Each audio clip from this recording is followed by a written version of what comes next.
Alright, so we all know that support in Marvel Rivals is extremely overpowered right now, which is really good for me because I'm a support specialist.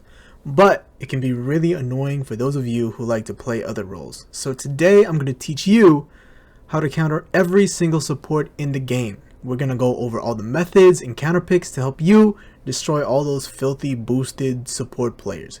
And if you like Marvel Rivals videos, make sure to like the video and subscribe for more. Okay, so let's get started. As some of you know, I am a Cloak and Dagger main, so I know all of the counters because they're also my counters. So first of all, the biggest counter that I've encountered is Moon Knight. Moon Knight's kit can allow you to completely destroy Cloak and Dagger instantly. All you gotta do is wait for CD to switch to Dagger and then put an Onk and then use the big moon and then use a neutral attack, and that's it. It's just wraps. Obviously, you know that CD has the invisibility skill, but if CD is in Dagger mode, then there is a brief window of time where you can kill them before they have enough time to transform back into Cloak and then use the invis. Another huge counter, as you may know already, is characters with insta-kill ults like Magneto or Iron Man, who can kill CD in their ult with their ult. When CD ults, you will see them dash forward 4 times, but after each dash, there's like a couple of moments where CD will stop. When they stop, that's the perfect time to hit them with your ult and kill them in theirs, and it will also take away the rest of their ult when you kill them. Also good because when they're moving around the map, the rest of the team won't be able to use their abilities to shield them or give them invulnerabilities. So Magneto and Iron Man and other ults that can insta-kill are really strong against Cloak and Dagger. And obviously this will take some practice. You gotta work on the timing and all that, but it's definitely something you can reproduce consistently, and it's something that some of the best players utilize as well. So make sure that you practice that and you try it in your games. But outside of the ults, there's also a lot of people that can counter Cloak and Dagger with just their base kit. For example, high burst characters like Hawkeye or Penny Parker can do enough damage to kill them during their ult and even after their ult if you have a bunch of penny mines or if you get a full charge headshot with Hawkeye. But even without burst damage, you can still counter Cloak and Dagger with characters like Winter Soldier, who can, once Cloak and Dagger ults, you can actually hook them outside of the ult and pull them away and then just insta-kill them. This also helps because when you hook an enemy with Bucky's hook, they can't really use abilities, and it'll take a couple seconds for Cloak and Dagger to switch from Dagger into Cloak. So if Cloak and Dagger gets hooked while they're in Dagger form, you can just pretty much die and your whole team can focus them. It's just not a fun time for Cloak and Dagger. But this does take quite a bit of skill to actually do consistently, so but you know, you can definitely practice it, and I can see it being a real big problem for Cloak and Dagger mains in the future. Next, let's talk about Rocket Raccoon. Now, there's been a lot of discussion on how viable Rocket Raccoon is in comp and whatnot, and he is very strong at healing, but he does have a lot of flaws, so let's expose them, for content. First of all, as you may know, Rocket Raccoon does not have a strong defensive healing ult like many of the other supports. So that means he's not able to save his team from strong AoE damage ults like Psylocke or Spider-Man, for example. But of course, because of his crazy mobility and survivability, insta-kill ults like Iron Man and Magneto are not ideal at killing Rocket. The best hero to run against Rocket is close flankers like Psylocke, who can do damage from afar and up close, and of course do enough burst damage to kill Rocket before he can run away and heal himself.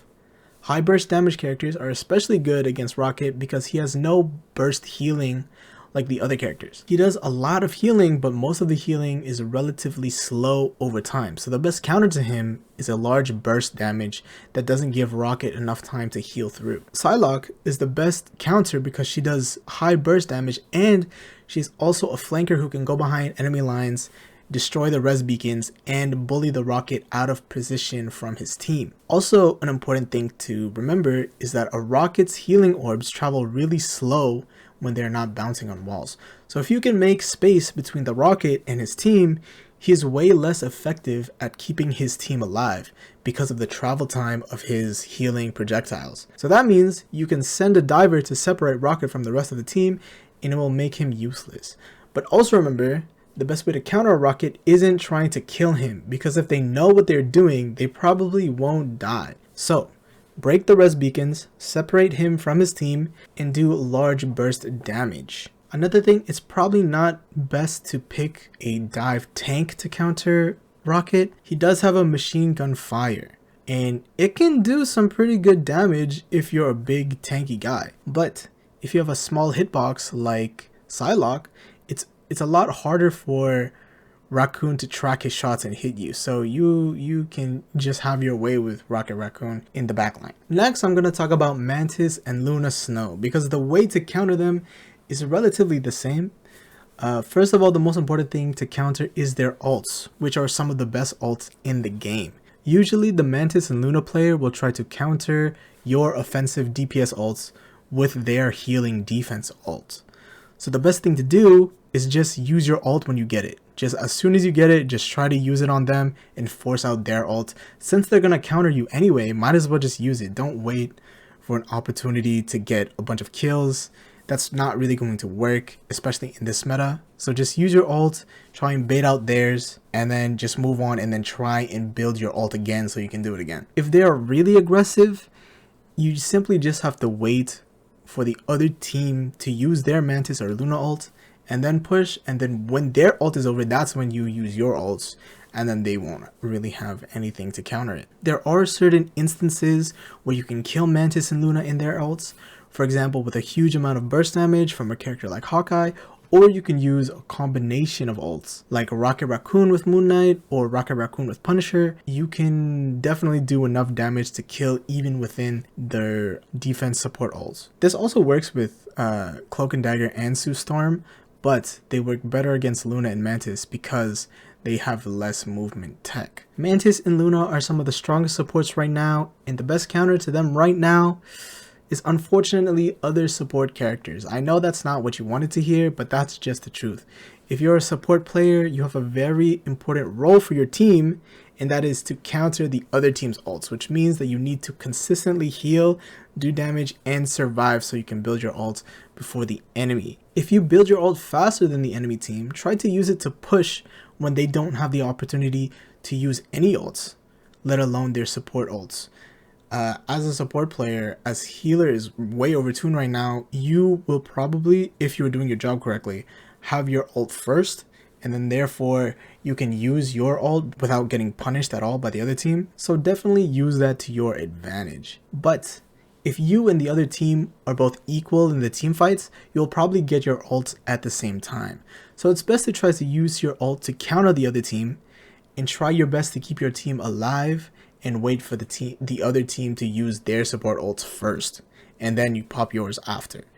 If your team is putting on pressure and forcing them to use the ult, you should wait it out and try to survive without using yours, and grind it out, and then pop your support ult, and it will give your team a huge advantage. You'll have healing advantage, and you'll have invulnerability, and they're gonna be on their back foot trying to back up, and they have nothing that they can do. So if you see the enemy team run Luna or Mantis, the best counter pick is honestly just Luna or Mantis. Now let's talk about the other defense healer character, Invisible Woman. Now, she probably has the most utility out of all the healers, which makes her almost impossible to focus and deal with. But she, like every other character, has flaws in her kit and playstyle. First of all, her ult is very, very strong and does insane healing and debuffs, but it's not invincible. The best way to counter this ult is by using abilities that can insta-kill in a big AoE, like Iron Man's ult. Because when Invisible Woman ults, it will make the team want to group inside the circle. So even if they are invisible, you know the general area where the team will be. So Iron Man is a huge counter because you know where the whole team is going to be. They're probably going to be in the circle. So just ult in the middle of the circle, and you'll probably hit something. But if the team is running a shield or invincibility like Cloak or Loki, then Iron Man's ult can be countered as well. So what do? The best DPS that counters Sue Storm ult is actually Wolverine. Wolverine's kit is a perfect example of something that can completely shut down Sue Storm. First of all, he can go in and pull people outside of her circle ult, allowing your team to focus that person and get a pick while the team is hiding in the circle. And Wolverine's ult can pull the whole team out of Sue Storm's circle and kill them all. Again, the Sue Storm ult will make the enemy team group up, which is perfect for Wolverine because to use his ult, you want the other team to group up as much as possible. So you can pull the whole team as long as they are close together, and even if they have a shield character, there's nothing they can do about Wolverine's ult. So remember, Wolverine is a huge counter to Invisible Woman. Other than the ult, there are other things that can counter her base kit. Sue Storm's biggest flaw is her lack of self-heal, and you can take advantage of this when you play against them. The most reliable way to heal yourself as Sue Storm is by using her shield or by going invisible. You can easily counter the shield by simply just breaking it. It only has 300 HP, and if you have a character like the Punisher or Squirrel Girl, you can easily destroy the shield within seconds. As for the invisibility, it's actually really simple to counter as well. First of all, you need to remember that when Sue Storm is invisible, she cannot use her abilities or attack.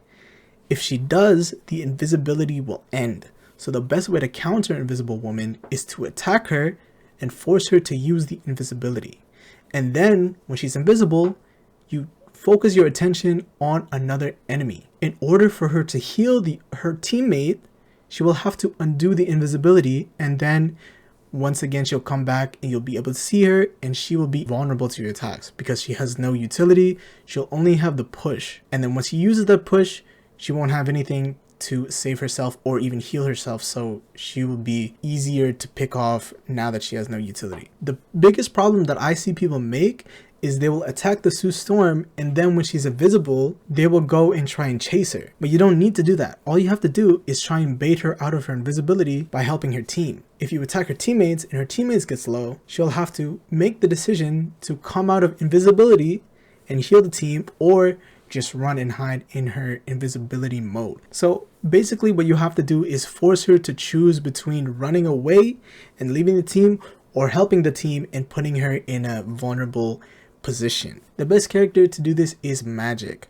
Firstly, because she has a lot of mobility and she can change targets easily. So Magic can go in, attack Sue Storm, do a lot of damage, Sue Storm goes invisible.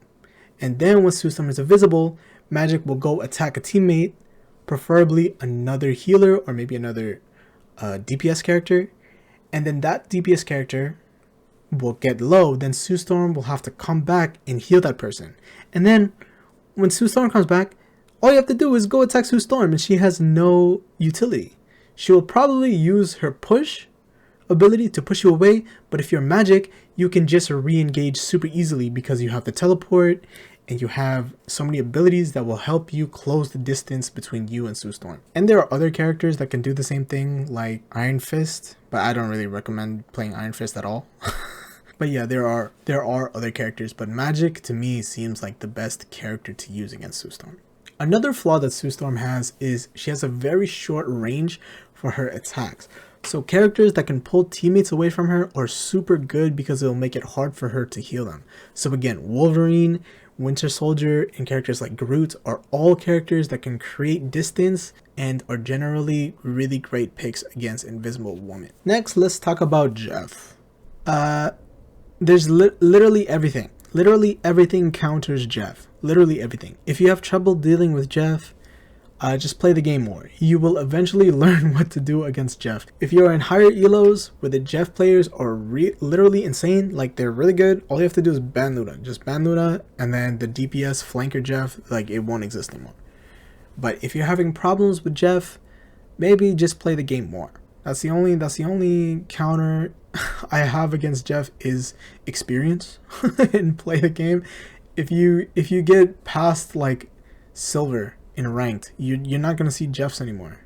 That's just because you know everything counters Jeff anyway. Next, let's talk about Adam Warlock. Now the thing about Adam Warlock is he has a pretty high win rate, not because he's insanely good, but because his kit is so niche. and it's really hard for new players to use. I'm pretty sure that the only people that pick Adam Warlock are like real, like hardcore, like really good gamers. So it might seem like diving him will be really good because like he has a low survivability, but at higher elos, Adam Warlock players will mess you up in a 1v1 in team fights. He will get your number all day. So dive comps is really not that effective. It might seem like it is, but it's really not, unless it's a character with a dash like Psylocke or Black Panther, because he does not have a stun. It's harder to hit those targets with his attacks. So if you play dive characters like Spider-Man or Venom, it's probably not a good matchup because he would just wreck you with the amount of damage potential that he has. So what is the best way to deal with him? The best way to deal with him is with high burst damage like Hawkeye or Hela. First of all, because he has a pretty large hitbox compared to the other healers, and the burst damage will disrupt his ability usage because the cooldown for his heal abilities are really long.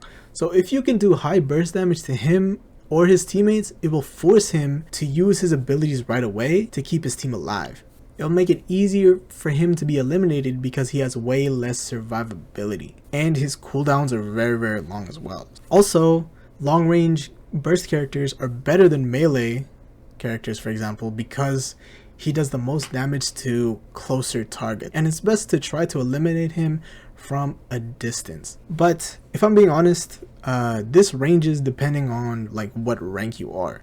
As you progress higher in the ranks, you will see more Adams who can hit shots, so keep that in mind when facing him. You can definitely get away with playing like Magic or Black Panther or even Spider-Man against Adam Warlock in the lower ranks, but as you get higher and higher up, he's just going to absolutely destroy you because of how much damage he can do in such a short amount of time. And also players in higher elos are just way better at keeping themselves alive and using his abilities. And not only that, the other healers will be better too in higher ranks. So Adam Warlock as a individual character has a lot of flaws, but as you get higher in the ranks, people are going to be better at protecting him, people are going to be better at healing him, and then he's just going to be better at destroying you. So all those flaws start to go away once the competition gets a lot harder. So definitely be careful of Adam Warlock. He's like a fine wine, you know? He gets better over time, you know what I mean? And last but not least, let's talk about Loki. But before I get started, if you want more tips on how to counter Loki, go check out my guide on my channel where I go into more depth about how to play Loki and how to counter Loki. But to sum it up, the best counters are definitely Moon Knight, who can use his clones as just additional onks, and by extension do way more damage to the enemy team. Also characters like Black Panther, Bucky, and Mantis, who can get refreshes on their abilities by attacking and destroying Loki clones.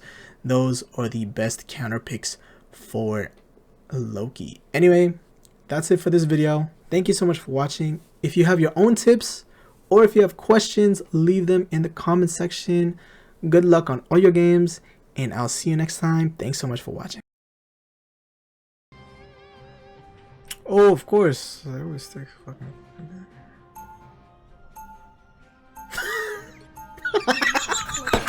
Damn! We are now.